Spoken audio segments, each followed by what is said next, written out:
in. He's back. Sactown Sports Insider Frankie Cartoscelli. We bring the boom. That's what we do. We're in an intra-station contest our fearless leader, Jose, has put together. And so this is week one. So we get a point for every guess that's on the video for YouTube and an extra point if that guest shares it on social media. Frankie, can I trust before we start the interview, you will be sharing this on social media?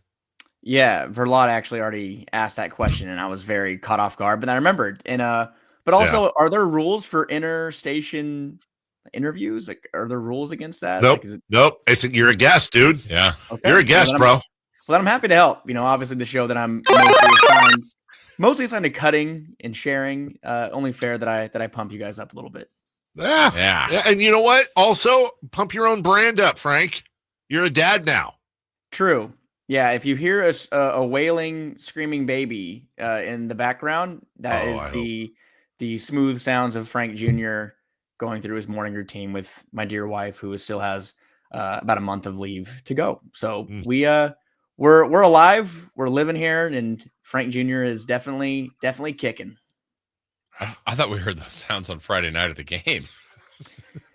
Honestly, kind of worse. It really honestly was, she was asking me how great was it to go back and be at the arena and see everybody. I'm like, it was great. Then the game started. So it was, not really a ceremonious return to the arena. Obviously, things are a lot different.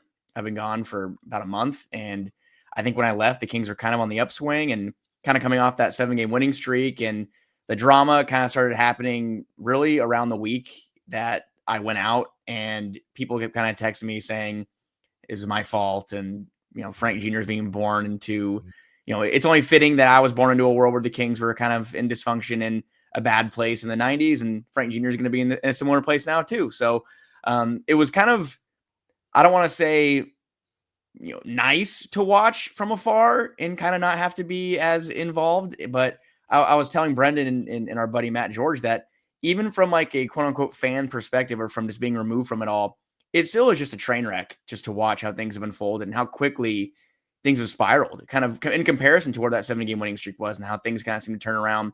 The Mike Brown firing obviously was a huge story on itself and one that was under a microscope, but Doug Christie responded at the time and, the team responded as well. And now completely new ball game, new world. De'Aaron Fox is gone. The sky is falling. They lose to the Warriors in bad fashion. And tonight, like you guys talked about, is it a must win against Charlotte? I don't know if must wins really happen until later in the year, but from your guys' perspective, I agree that if you lose to Charlotte tonight at home, we're going to have some pretty interesting conversations tomorrow. Now, just bear with me here for a second. Give me a yes or no answer. But even as a new parent, Frankie, is it safe to say that you will not be the type of father that would purposely inflict physical or mental damage on your child? Define mental. Like, are you saying by watching the Kings mental? It's where I'm going is that at where you have been subjected to this your entire life, are you going to willingly infect your firstborn child with the same disease that was inflicted on you? Probably, because it's so look, great how we do it too. Probably because look, first of all, geography. They are the team here, and we don't plan on leaving anytime soon. Sure. And really, I think from a sports fan perspective, I know there's a lot of, we always talk about all the Yankees on here and whatever, but the Kings were my main thing growing up, and you never really expect. Well, after let me rephrase. Let's restart. After I was in about 3rd, 4th grade, which was 2004. I was in 4th grade in 2004. After that year, I'm 10 years old. You kind of get conditioned to be a part of the suck, And by the time I was in high school and into college, I would go to games like many of us probably did, just hoping that they competed and just hoping to see, I guess, a good night from Boogie. Now, are they at that point where the Kings we're going to go to games in a year or two and just hope, if it's Keegan Murray here or if Devin Carter's playing well at that point, hopefully they have a good game and the Kings can make it close. I really hope we don't get back to that point in the near future. And especially, years down the line when Frank Jr. even knows what the hell is going on and actually can know what is happening on the floor. But just for the near future here, I know you guys talked about the conversations of, and by the way, a lot of us media, at the dinner table are never having that same conversation too. Was it the wrong move to trade De'Aaron Fox that soon and kind of maybe wait till the offseason? Because like you talked about, Dave, is it time to have that conversation about a rebuild? I don't know. But like we're talking about a second ago, hoping in the near future that's not the case. And hopefully the Kings can kind of find, I'm holding out hope, slim hope that, not just for Frank Jr.'s sake, but for a lot of fans as well, that the amount of talent on this roster, and there is a lot of talent on this roster, but is it the right amount of talent that can kind of build a little run here and kind of, move away from those conversations heading into the offseason? Frankie, as far as for tonight and maybe this week or just the short-term answer before, roster things are going to take place, obviously in the offseason, what do you think Doug and this group needs the most to, get it just looking better? I mean, the last game was, as he said, unacceptable. So what do you think he needs tonight to see out of this group? I mean, it was pretty telling just kind of being in that press conference room, and hasn't been, not this year for sure. In recent years, definitely, where we waited in there for 45 minutes to an hour for anybody to come out. And we waited a long time for someone to come out the other night. And, obviously, the news that came out that Doug was having a meeting with the starters and expecting more from them and want to make sure they're all on the same page. And I think that kind of what I'm looking for with this group. And, I just feel like they need to find the right combination, whether it's in the starting unit or just even in a closing lineup, because there's a lot of redundancies there with having DeRozan, Malik Monk, Zach LaVine on the floor. They're not quite the same kind of player as De'Aaron Fox, whereas, maybe DeMar closer to that regard where you can kind of get the ball to him, clear out, and he's either going to draw a foul or get you a bucket. But right now, the Kings are they're like floundering, really. It looks like you're kind of trying to find a rhythm on offense, and you see them forcing more things than not. And Malik Monk has been a very good distributor, kind of more in the background, not really as a primary point guard for the majority of this year, but a great pick and roll guy, a great lob threat. But some of the decisions he's made as in that point guard role have been kind of, forceful. And I like to see him kind of go back to what he was before in making those smart plays and finding the open man. But obviously at that time you have De'Aaron Fox, who's taking a lot of attention off you. When you're the head of a snake and you're the one that is, running the show on offense, opposing defenses hone in on you. And Malik Monk right now is kind of seeing what it's like to be that number one, table setter. So I'm looking to see if they can find some balance. And a lot of conversations that fans are having, and us as well, is it time to kind of shake up that starting group? And I wasn't at practice yesterday, but just kind of looking, people were pointing out that Keon Ellis is wearing that the black jersey, that starter's penny. Maybe Doug Christie shakes it up. In my opinion, I feel like that's a move that they need to make, but that creates uncomfortable conversations. And maybe one that Doug had with the guys the other night, who can step back into a bench role again and be comfortable with it. We know that Malik Monk has wanted to start. That was a point of contention with him and Mike Brown for pretty much the entire time he was in Sacramento, whether he could start or not. And he's proven he can start and be a solid starting player. But like we're talking about here, the defense has just been horrible. I mean, the defense, especially 3-point defense, has been largely unchanged for most of the year. They haven't been able to find an answer, but the numbers show they are obviously a much better team on the defensive end when Keon Ellis is on the floor. And by the way, Keon Ellis isn't, a slouch shooting the basketball either. He's over 40%. So finding balance, and is there time? Yes, to find the answer, but there's not much. But 25, 26 games left. So time is of the essence here. Frankie Cartoscelli joining us. Frankie, one thing on that meeting, and we talked about it earlier, you saw Chris Haynes put out a video with a lot of detail as to what went on in that meeting. Does it bother you as much as it bothers me that leaked, and why, and who's leaking it, and what's the agenda? I did not like that at all.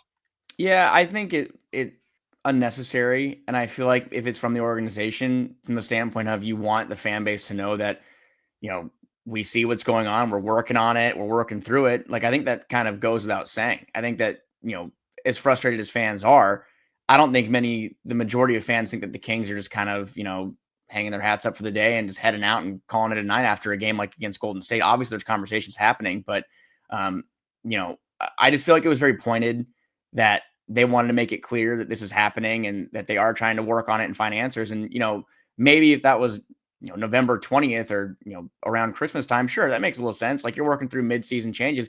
We're in March in a couple days here. I mean, there's only so many things you can do at this point. I mean, not many other players are going to walk through that door and try to help out.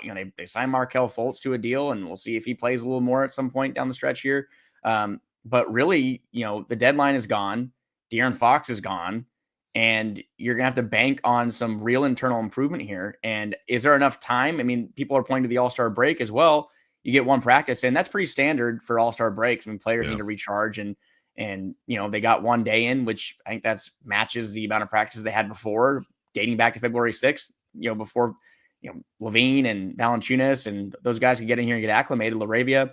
So I get why it came out from an organizational perspective. If that's who it came from, by the way, I'm not sure who that came from, but it goes without saying, this team's looking for answers. And like we saw, if Keon Ellis maybe isn't that starter's penny, maybe they're going to look a little deeper into those internal improvements. But if you want to salvage the season and kind of get out of that 9-10 range, which is still a possibility, by the way, the schedule is daunting, but crazier things have happened.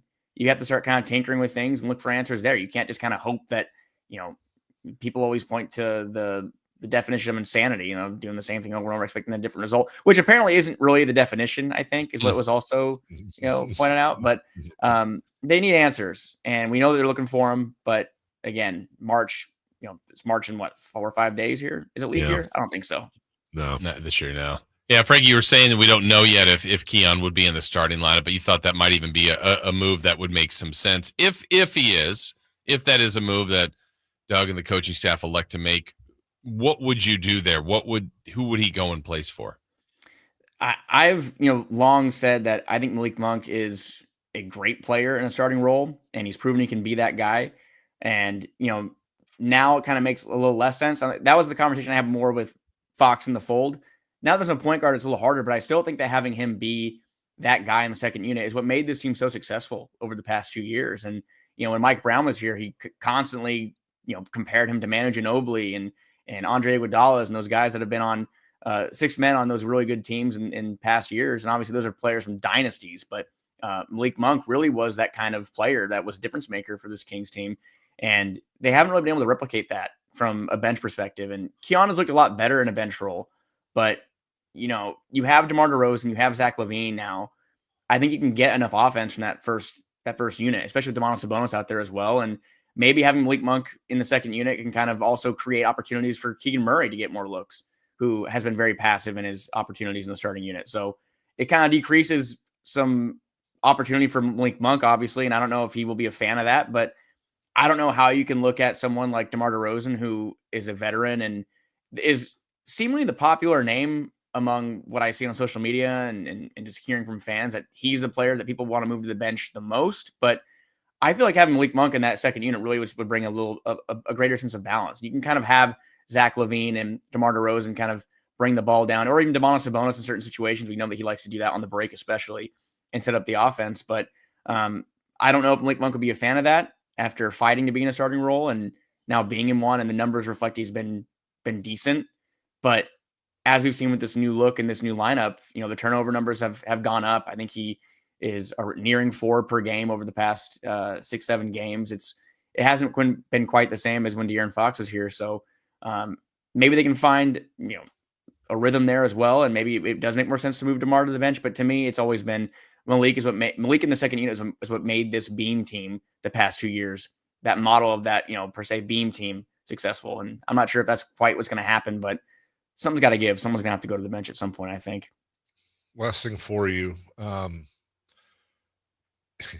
We can get into the intricacies all day long, and we will. But ultimately, the problem, we talked about it earlier, Frankie, when you look at the box score from the Kings Warriors, it wasn't obviously turnovers aside, which is a big thing, but as far as efficiency went, the Kings shot 50, 35, and 95, and they got their doors blown off. Just straight up, is there a way to solve does this team have the roster to not be a defensive sieve for the rest of the year? And ultimately where I'm leading to, Frankie, is this team irretrievably broken when it comes to that? Are we just really going through the motions here and not saying, guys, this is a play-in team at best, and they're out, and there's really not a huge future for these guys, not as currently constructed, not with the 4th worst contract in the NBA, not with an aging DeMar DeRozan. Sabonis is your main value guy on the trade market. It just seems like a discombobulated team. So from the 3-point defense to start, no, I don't think that there's going to be great improvements there the rest of the way. I think that the personnel on this roster is what it is, and they've searched for answers. Now putting Keon Ellis in the starting lineup and maybe trying to get off to better starts and just having him have a higher, longer leash, I guess, more minutes per game. Maybe that helps, and especially putting him on, the best opposing, player or shooter, that probably would help. Now, as far as the team and the roster, yeah, I agree that I do think this team is, built for the worst after the deadline. And, you're a worse team without De'Aaron Fox. I mean, that's not rocket science. And I think a lot of us probably expected more to happen from that return. And I definitely expected more from the return. I think that you needed more kind of prospect / draft pick, the return probably needed more of that. And in my opinion, I mean, Zach LaVine's a good player. I think he would have fit more if De'Aaron Fox was still here and kind of bringing that kind of help in to surround him, which we talked about for years, how he needed that kind of help. But I do think this team is worse for the long run. And in my opinion, the ceiling probably is that 7 to 10 range. And will I be wrong? We'll see. I mean, I'd love to be wrong. I hope I am for their sake and for fans' sake. But it just seems like they're in a position again where it's almost limbo. They're going to go in the offseason looking for a direction. What direction, though? Because they do have some draft capital. They could look to make one more big swing. Does it make sense to do that, though? I mean, I'm not really sure. And I think it would have made more sense if you don't believe in De'Aaron Fox and being a leader of this group and kind of being the head of this core. You have Keegan Murray on a rookie scale contract you can keep in the fold from their 5-6 years. You have Devin Carter on a rookie scale contract who is got a lot of time left and a lot of team controllability if they choose to go that route. I just feel like they probably should have picked a clear avenue because right now they're really just in the middle. And you have DeMar DeRozan who's 35. Zach LaVine's going to be 30 in a couple weeks here. Domantas Sabonis, who's been playing great and probably will be an All-NBA player again this year. He'll be 29 next year. And like you said, a massive contract who I don't know if you can move that really. It's not very realistic, I would imagine, unless you attach the draft capital you received in the Fox trade, because I don't know where that puts you then. So I don't know. They're just going to be kind of middling for a while here. And it's a frustrating spot to be in. And they get called the Chicago Bulls West right now. And they kind of are going to be in a similar spot if they don't choose an avenue. The Bulls are constantly in that 9-10 playing game. I think 2-3 years in a row, they've been in that 9-10 playing game. And the Kings right now are on the verge of being in it for the second straight year. So picking an avenue and sticking with it, I think, is really the main thing here. And figuring out if the front office that they have currently in the building, is that going to be who you want to run, the show for the next 3, 4, or 5 years? But also, is ownership in the very tip top, are they going to trust the process? Not to say they need to 76ers at all, which maybe wouldn't be the worst thing. I mean, again, the Kings have made a conference finals more recently than the 76ers, which I think a lot of people forget sometimes, which is kind of funny. But I think we take I mean, am I wrong in saying we take the last decade of the Sixers over the last decade of the Kings?